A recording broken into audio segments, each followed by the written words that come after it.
Чэмпіянат свету 2026 стане самым маштабным за ўсю гісторыю футболу. Змяніўся і фармат спаборніцтваў. Цяпер у плэй-офф выйдуць адразу 32 каманды. Таму шансы працягнуць барацьбу атрымаюць нават некаторыя зборныя, што фінішуюць у сваіх групах трэцімі. Сярод галоўных фаварытаў букмекеры называюць дзейных чэмпіёнаў планеты – Аргентыну, а таксама Францыю, Іспанію, Англію і Бразілію. Асобная ўвага да Ліёнеля Мессі і Крыштіяну Роналду. Для дзвюх легендаў сусветнага футболу гэты мундыяль, магчыма, стане апошнім у кар'еры. Сёлета на турніры будуць і некалькі дэбютантаў. Упершыню на чэмпіянат свету прабілася зборная Узбекістану, а таксама шэраг экзатычных камандаў з розных рэгіёнаў планеты. А вось чатырохразовых уладальнікаў золата мундыялю Італіі на турніры не будзе ўжо трэці раз запар. Арганізатары чакаюць мільёны заўзятараў з усяго свету, а сам турнір ужо называюць самым дарагім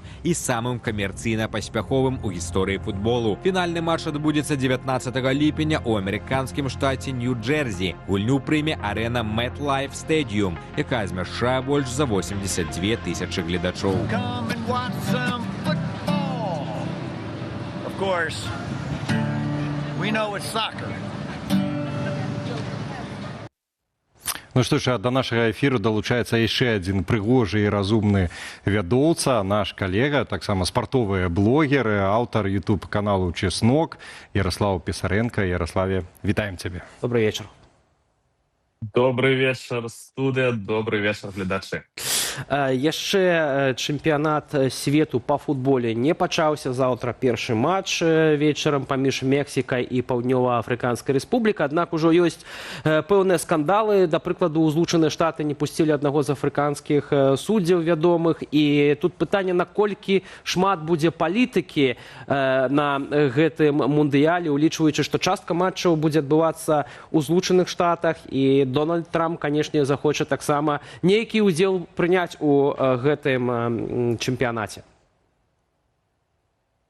Ну, там, па-першае, не нейкі ўдзел. Там такі, ведаеце, ўжо, мне падаецца, даволі вялікі ўдзел Дональд Трамп спрабуе прымаць. Наконт палітыкі, я, ведаеце, 4 гады таму, калі быў чэмпіянат свету ў Катары, я думаў, што вось там шмат палітыкі, але чамусьці падаецца, што вось гэты чэмпіянат свету, ён будзе рэкордным, бо і каманда Ірана, і, ведаеце, ввогуле уплыў Дональда Трампа і яго вось гэтыя сувязі з крынжом. Ведаеце, можа, для беларусаў, не ведаю, гэта... Ну, трэба засяродзіцца на сваіх фаварытах, аднак не ўдзельнічаюць у чэмпіянаце свеце па футболу нашыя суседзі, перадусім Украіна і Грузія. Ну, прынцыпе, тыя краіны, за якія беларусы раней заўзелі на такіх чэмпіянатах. Таксама, адпаведна, няма нейкага канкрэтнага, можа быць, месца, дзе маглі б глядзець гэтыя усе футбольныя самыя матчы. На каго можна ставіць? Бо ведаем, што ўпершыню, напрыклад, Узбекістан так патрапіў цяпер, і в прынцыпе можна за іх таксама. Ну, ставіць, тут быў сюжэт перад маім уключэннем, і там у цэлым, да, усіх фаварытах называлі наконт Узбекістана. Гэта сапраўды вельмі клёвая гісторыя, калі футбаліст, які гуляў на стадыёне імя Сімашка, ведаеце, да, там вось ДАСАФ, да, людзі здаюць на права, і побач з ім футбольны стадыён, і вось з гэтага стадыёна хлопец з транзітам праз Францыю трапляе на Этихад Стадіум, гуляе ў Манчестер-Сіці і едзе на чэмпіянат свету. Гэта вельмі клёвая гісторыя, таму, ну, чаму б не сачыць за Узбекістанам, але ўвогуле, я думаю, беларусам будзе на каго паглядзець, і самае галоўнае, беларусам будзе з кім паглядзець футбол, бо я тут скарыстаюся гэтай магчымасцю, што мы з Сашам Івулінам будзем каментаваць матчы гэтага чэмпіянату свету і будзем рабіць вялікае, я нават скажу, шоу на фінал чэмпіянату свету, таму там пішыце ў інстаграме, хутка вельмі будзе інфармацыя па фінале. Ярославе, матчы і групы. Ярославе, а ў цябе фаварыты якія на гэтым мундыяле? Ой, я буду гістарычна заўзець за зборную Англіі і гістарычна буду незадаволены, тому што каманда недзе ў плэй-офф, там, не ведаю, у чвэрцьфінале, у паўфінале, думаю, 0-0 па пенальці адляціць ад умоўных партугальцаў. На жаль, але конечно, шмат за кім можна будзе паназіраць, бо, ведаеце, тут будзе, я думаю, вельмі драматычны чэмпіянат свету. Гэта сканчэнне, я думаю, ўжо ў поўнай меры сканчэнне эпохі, эры Месі і Роналду.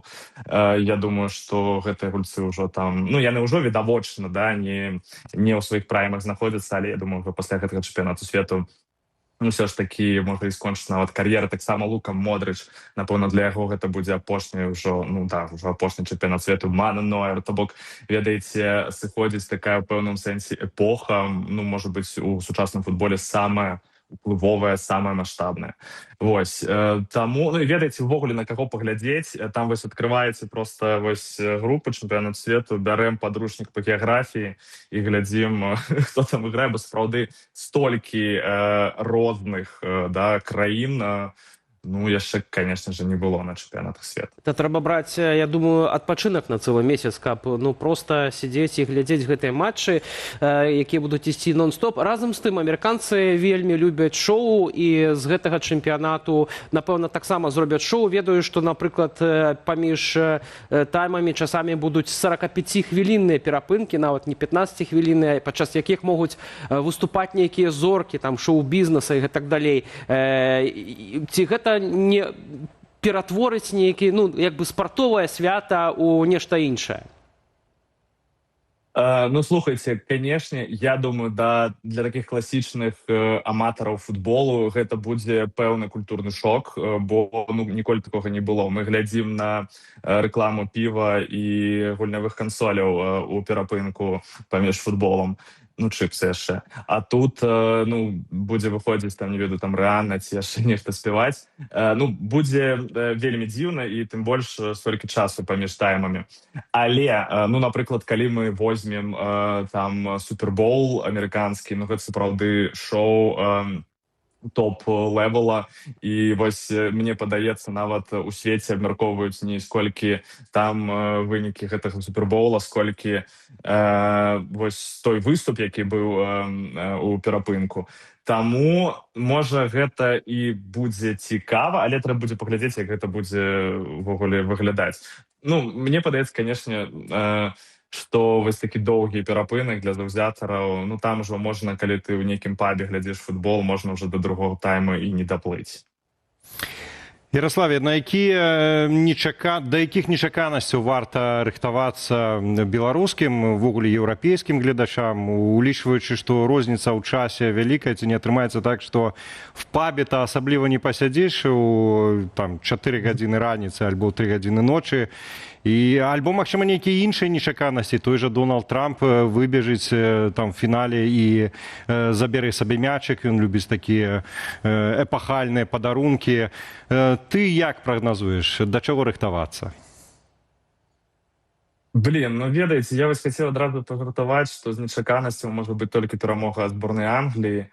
Але, калі вы сказалі пра Дональда Трампа, ну, не ведаю, я насамрэч нават крыху баюся, што гэта сапраўды ператворыцца ў нейкі такое крынж-шоу, дзе Дональд Трамп будзе выходзіць там, махаць гэтым кубкам свету перад камерамі. Ну, спадзяюся, што гэтага не будзе, але, ну, зноў-такі, вось той, як набліжаны Джані Інфанціна, гэта прэзідэнт ФІФА, да Дональда Трампа, і як яны там пастаянна там ходзяць і сустракаюцца нават па-за нейкім там футбольнымі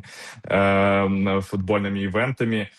Ну, нібыта так, Дональд Трамп будзе зрабіць гэтага шоу, а шоу ён рабіць умее, і, ну, дзе тут, на жаль, так не ў добрым сэнсе. З нечаканасцяў, ну, наконт матчаў позняй ноччу, ну, да, гэта, канешне, можа нанесці пэўны удар па дачнаму сезону беларускаму.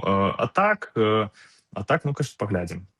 Адразу 3 краіны прымаюць чэмпіянат свету: Канада, Мексіка і Злучаныя Штаты. На твой погляд, ці гэтыя краіны нейкім чынам будуць спаборнічаць паміж сабой, хто, ну, забяспечыць лепшую, напрыклад, там сістэму аховы, так, заўзятараў і тых, хто прыйдзе на гэтыя матчы? Ці, можа быць, хтосьці прадставіць нейкую асобную нейкую праграму перад самым матчам? Як это можа выглядаць? Бо ведаем, што амерыканцы ва ўсім хочуць быць першымі, а ўлічваючы досыць такія напружаныя стасункі паміж адміністрацыяй Трампа з кіраўніцтвам Мексікі і Канады, ці можа гэта быць, ну, ось так відавочна?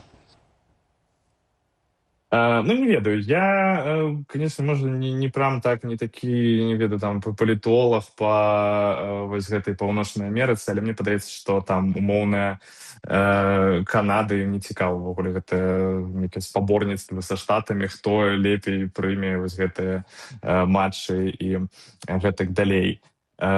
Таму не ведаю тут нават, што сказаць. Думаю, што толькі штаты, ведаеце, бо нават калі кажам пра нейкае шоу, бачна, як добра штаты рыхтаваліся да гэтага чэмпіянату свету, бо нават сама гэтая ідэя запрасіць Месі гуляць у Маямі, ну, гэта таксама ў пэўным сэнсе так прыцягнуць увагу да футбола у Амерыцы паўночнай. То бок, і мне падаецца, гэта акурат было зроблена пад чэмпіянат свету. Таму, ну, в пэўным сэнсе, канешне, загадзя падрыхтаваліся амерыканцы. Ну, толькі там, конечно, цікава, да якога футбола прыцягваць увагу, улічваючы, што у адзіночных штатах там свая рэлігія, амерыканскі футбол, які, ну, абсалютна іншая гульня. Між тым, калі вяртацца ўсё-такі да беларусаў, дзе, што, як глядзець беларусам у Беларусі, беларусам у замежжы, гэта толькі кіравацца на дуэт Пісаренка і Вулін, ці штосьці яшчэ можаш параіць? Слухайце, ну, канешне, беларусы, якія жывуць у Варшаве, яны могуць і паглядзець футбол, і групы, і плэй-офф, будзем пэўныя матчы каментаваць па-беларуску, як заўсёды, як вы любіце. Вось, таму сачыце за нашым інстаграмам. Фінал будзе топ асобнае шоу, а наконт беларусаў, якія жывуць у Беларусі, то дзяржаўнае тэлебачанне будзе трансляваць матчы чэмпіянату Беларусі. Уже была такая навіна. І, ну, тут, я думаю, не трэба ніяк дзівіцца, бо 2 гады таму Еўра таксама спакойненька показалі. І, можа, там, не ведаю, можа, будуць нейкія яшчэ шоу патопчыць чарговы раз газончык стадыён Дынама. Вось, і будзе там, можа, таксама нейкае шоу. Ну, але гэтага я, скорей, шчыра, дакладна не ведаю.